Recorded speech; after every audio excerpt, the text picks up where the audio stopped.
We are making marsala. We're doing both a vegetarian garbanzo bean and a chicken one. The idea is to incorporate all the different types of cultures of foods. When this is done, it smells so good.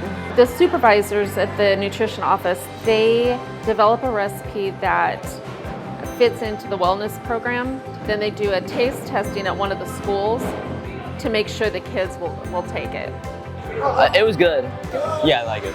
I think it's really good, honestly. It sounds good. It's good, it's okay. I think it's really good.